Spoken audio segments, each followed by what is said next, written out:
What is up, stinkers? Today I'm going to be reviewing Incorruptible. Let's do a good thumbnail shot. Now that that's over with. So Incorruptible. If you see my Irredeemable review, this is basically a sequel to that, but about a different character. So, minor spoilers, but the main character in Irredeemable, this guy kind of knew him throughout his childhood. Not really knew him, but he had an effect on him in his childhood that sort of shaped him into who he was, and when he eventually turned evil. And this guy was like, became a hardened criminal over time, but eventually turned over a new leaf. And this is about his life after the events of Irredeemable, after he turned over a new leaf. And I think it's better than Irredeemable because Irredeemable it's well written, but it has a very dark tone. It's not super satisfying to always read because certain moments make me uncomfortable because they're so dark, or like it's kind of like watching The Boys, the show. Like seeing this, some things are just really unsettling about it, and I don't mean like in a sexual nature like with The Boys. It's just like it's sort of a dark, unsettling manner.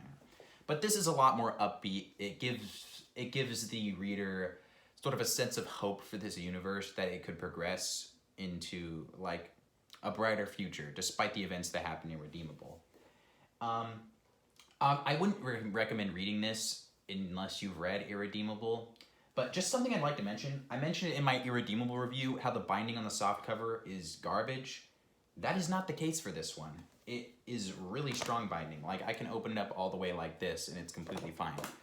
But what kind of annoys me is that Irredeemable happens before this, canonically.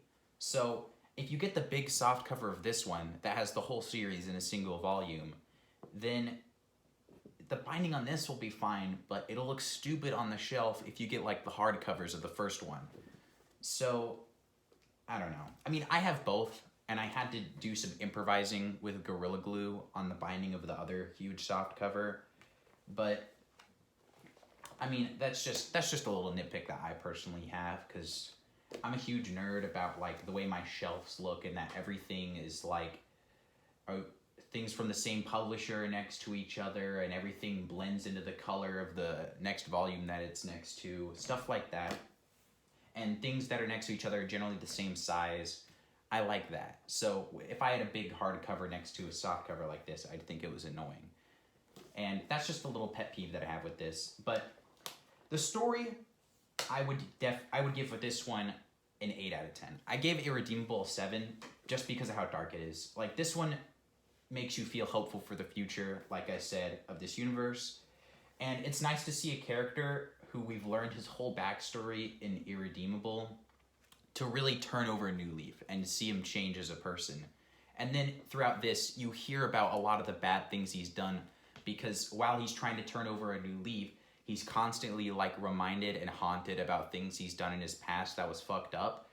And you hear about shit that he's done, and it's really bad stuff. But once you see how much he really has changed as a person, it's really cool. And he ends up, spoilers, but he ends up like just becoming a role model for people, and it just becomes a great guy, you know? And he ends up fixing a lot of the things that happen after Irredeemable. Of course, if you've actually read Irredeemable, there's some things that could never be fixed, but it was good. I'd give this an 8 out of 10. I'd definitely read this again after I read Irredeemable, because I'm planning on rereading that soon.